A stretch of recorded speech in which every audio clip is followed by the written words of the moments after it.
Hello and welcome to Stand Up Historian. My name is Kurosh, and once again I bring this podcast to you from beautiful Seattle, Washington. I have prepared a series of probably 4 or 5 podcasts. I've been busy putting that together about an important epic book, which is the Persian Book of Kings, or the Epic of Persian Kings. This book is very important in terms of understanding of course, part of it, Persian mythology, and not only the mythology side of it, but also to make it a point of reference and look at today's world and see where are those lines that there used to be drawn in the past or exist today, if they even exist today. Throughout this book, there are 2 forces that always confronting and always challenges between these 2 forces to become the supreme ruler of the world as we know it. And those forces basically are light and darkness, but in Shahnameh there is also a geographical area that identifies the light and the darkness. I will explain to you as I go over different chapters of the book. Of course, I won't be able to read the entire Shahnameh to you, but what I'm going to offer to you is some select stories from Shahnameh, and you will also find out parallels between this Persian epic and Persian mythology with some of its counterparts in Greek mythology. What you have to remember is Shahnameh is unique in its ways because it's composed of over 50,000 couplets or poems, basically. It's entirely written in Persian, and when Ferdowsi wrote this book, he avoided using any Arabic word and he only used Persian words. And he even mentions that over the 30 years that he was writing this book, he revived the Persian language. If you talk to many linguists today, they will tell you that Iran would have been speaking Arabic if it were not because of this book and because of the efforts and work painstakingly putting together this amazing book, this huge book, which is Persian Shahnameh. There would have been a Persian language today, and Iranians or Persians today, they would have been speaking Arabic like most other conquered countries by Islam, which imposed Arabic culture and language onto them. But you don't see that in Iran. Okay, let's start by a very simple and basic introduction of Shahnameh, and then I will get into the stories of the kings. Originally, it was composed for the Samanid princes of Khorasan in the 10th century. Before I continue, I have to brag about this.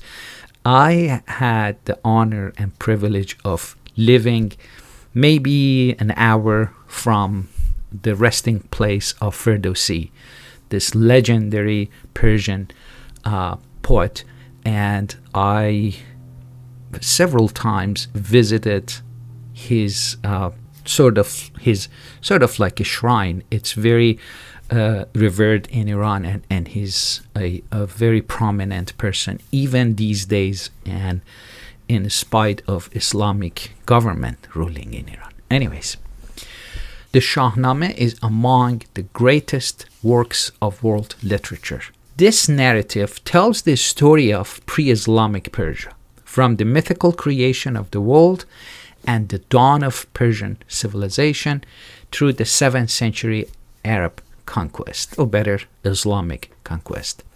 The stories of the Shahnameh are deeply embedded in today's Iranian culture and beyond. And you will see in Tajikistan and Afghanistan, Shahnameh has huge influence, as attested by their appearance in such works as you can see it in Kite Runner and the love poems of Rumi and Hafiz. They're all influenced by this work. And as I mentioned before, the Shahnameh is an epic poem of over 50,000 couplets written in early Persian. It is based mainly on a prose work of the same name compiled in Ferdowsi's earlier life in his native Tus, which is today is in northeastern part of Iran, city of Tus, which is part of Mashhad. This prose Shahnameh was in turn, and for the most part, the translation of a Pahlavi, Middle Persian, which was the language Pahlavi. You have to remember, don't confuse this with the last dynasty in Iran, which was also called Pahlavi. Here we're talking about the Pahlavi as the language. Previous book in Pahlavi was known as Khodainameh, Book of Kings. A late Sasanian compilation of the history of the kings and heroes of Persia from mythical times down to the reign of Khosrow II, from 590 AD to 628 AD. The Khodainameh contained historical information on the later Sassanid period, but it doesn't appear to have drawn on any historical sources for the earlier Sassanid period. Ferdowsi added material continuing the story to the overthrow of the Sassanians by the Muslim armies in the middle of the 7th century. Over 1500 years has passed, but if you talk to any Persian, they will tell you that unfortunate event, the fall of Persia in hands of Muslim armies. For Persians today, Shahnameh is like their identity papers, their conclusive evidence that they have lived against the brutality of time and politics, against the threat of constant invasions and destructions imposed on them by enemies, alien and domestic, against a reality they had little or no control over. They created magnificent monuments in words. They reasserted both their own worth and the best achievements of mankind through a work like Shahnameh, the golden thread that links one Persian to the other, connecting the past to the present. Once I go through this stories of Shahnameh, you can replace Persian with humanity, and then you can say the golden thread that links one human to the other. I hope you enjoy this series. The Shahs of old. Qumars first sat upon the throne of Persia and was master of the world. He took up his abode in the mountains. He clad himself and his people in leopard skins, and from him sprang all kindly nurture and the arts of clothing, till then unknown. Men and beasts from all parts of the earth came to do him homage and receive laws at his hands. And his glory was like to the sun. The Ahriman, the devil, when he saw how the Shah's honor was increased, waxed envious and sought to usurp the diadem of the world. So he bade his son, a mighty Dev, gather together an army to go out against Qumars and his beloved son Siamak, and destroy them utterly. Now the Sorush, the angel who defends men from the snares of the Devs, and who each night flies 7 times around the earth, that he may watch over the children of Urmazd. When he learned this, appeared like unto a peri, and warned Qumars. So when Shahnameh set forth at the head of his warriors to meet the army of Ahriman, he knew that he was contending against a Div, and he put forth all his strength. But the Div was mightier than he, and overcame him and crushed him under his hands. When Qumars heard the news of mourning, he was bowed to the ground. For a year did he weep without ceasing, and his army wept with him. Yea, even the savage beasts and the birds of the air joined in the wailing. And sorrow reigned in the land, and all the world was darkened, until the Surush bade the Shah lift his head and think on vengeance. And Qumars obeyed, and commanded Who Shank, the son of Shahnameh, take the lead of the army and march against the Divs. And the king, by reason of his great age, went in the rear. Now there were in the host peris, also tigers, lions, wolves, and other fierce creatures. And when the black Div heard the roaring, he trembled for very fear. Neither could he hold himself against them. Who Shank routed him utterly. Then when Qumars saw that his well-beloved son, Qumars, was revenged, he laid him down to die, and the world was void of him, and Who Shank reigned in his instead.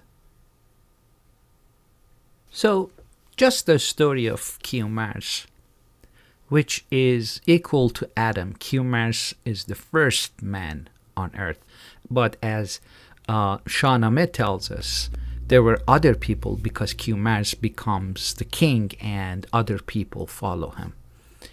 From the dawn of humanity, the Ahriman, which is the evil, the equal of evil, existed and always wanted to usurp the greatness of humanity.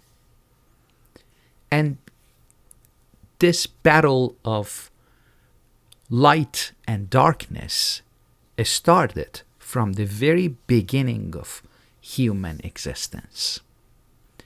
The other very interesting part when I was reading the story of Qumars for you is when Ferdowsi masterfully talks about the army of Who Shank when he goes to fight against the Div.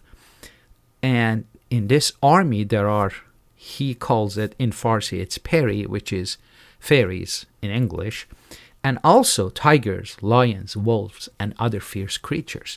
That reminded me of the story of Narnia by C.S. Lewis. And if you remember, at the end, the final confrontation, the battle, you have beasts, lions, tigers, and wolves participating in the army of Aslan, the king, and they fight for the light. So when he talks about something like this, he talks about the nature. He talks about, Ferdowsi talks about everything that exists on this planet, every creature on this planet resents evil and darkness. And when the moment comes, we all will be together to fight against the darkness. There was a setback. Qumars' son, Shahnameh, was killed at the hand of the Div, but the setback after a period of mourning prepared them to attack, and this time they were able to overcome and prevail. It is amazing. As I read these stories to you, you can relate them to the world we are living today. The war of light and darkness never stopped. Sometimes it's more obvious and you can see it. Sometimes it's more subtle and you have to look around to find it. But remember, the fight of darkness is for destruction, of total destruction of humanity.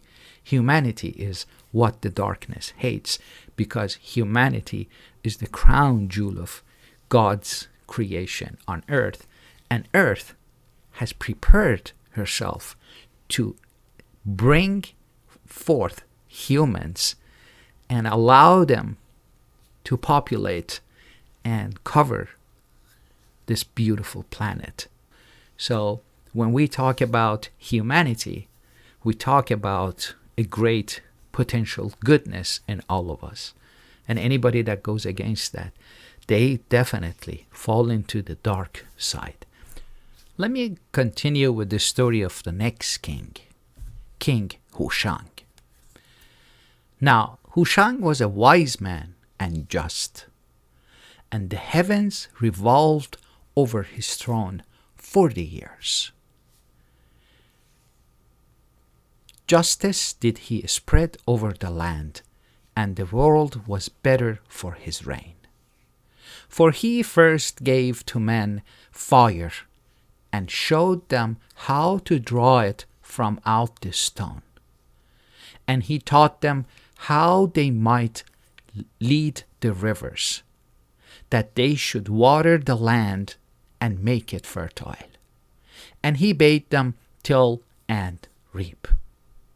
And he divided the beasts and paired them and gave them names. And when he passed to a brighter life, he left the world empty of a throne of power. But Damoris, his son, was not unworthy of his sire. He too opened the eyes of men, and they learned to spin and to weave, and he reigned over the land long and mightily. But of him also were the Divs right envious, and sought to destroy him. Yet Damoris overcame them and cast them to earth. Then some craved mercy at his hands, and swore how they would show him an art if he would spare them. And Damoris listened to their voice, and they taught him the art of writing, and thus from the evil Divs came a boon upon mankind. Howbeit, when Damoris had sat upon the golden throne for the space of 30 years, he passed away, but his works endured. And Jamshed, his glorious son, whose heart was filled with the counsels of his father, came after him. So the second king was Who Shank. Who Shank is the man that in Persian mythology discovered fire and taught his people how to divert the river and use the water to water their lands. Basically, he started agriculture. That's Who Shank in Persian mythology. And most importantly, he was a just king. He promoted justice. And that's a very important concept. And this is the first time we see the concept of justice from very beginning. So if we consider Qumars the first one, the second one is Who Shank, and he starts justice. But his son, Damoris, is even more interesting, because not only he showed people how to spin and to weave, and in fact, going from wearing leopard skin to wearing clothes. That's important. But the more important thing that he did was his deal with thieves. So he defeated them in a confrontation, and he condemned them, but they asked him, spare us and we give you a gift. And Damoris listened. So this is another lesson to learn, and that is we might be able to learn from an enemy. But these thieves, these are on the dark side of this confrontation. So they taught Damoris the art of writing and reading, which is very important. And again, Ferdowsi here tells us that from the evil thieves came a boon upon mankind. Persian mythology, and especially Shahnameh, has been a source of inspiration for many writers, and you can see the traces of Persian mythology in many stories, as I mentioned, in Narnia, The Witch, The Wardrobe, and the Lion, the story by C.S. Lewis, and in Lord of the Rings and other epic stories. The fact is, there are similarities between Greek and Persian mythology. I spent some more time on that, and I explain that to you in future podcasts. Okay, let's continue and see who became the king after Damoris. So, Shahnameh tells us that Damoris reigned for 30 years. And after him, Jamshed took his place. Now Jamshed reigned over the land 700 years, girt with might, and thieves, birds, and peris obeyed him. And the world was happier for his sake, and he too was glad, and death was unknown among men. Neither did they wot of pain or sorrow. And he first parceled out men into classes: priests, warriors, artificers, and husbandmen did he name them. And the year also he divided into periods, and by aid of the devas he raised mighty works, and Persepolis was built by him, that to his day is called Takht Jamshed, throne of Jamshed, which being interpreted means the throne of Jamshed. Then, when these things were accomplished, men flocked from all corners of the earth around his throne to do him homage and pour gifts before his face. And Jamshed prepared a feast, and bade them keep it, and called it Nowruz, which is the new day, and the people of Persia keep it to this hour. And Jamshed's power increased, and the world was at peace. And men beheld in him naught but what was good. Then it came about that the heart of Jamshed was uplifted in pride, and he forgot whence came his weal and the source of his blessings.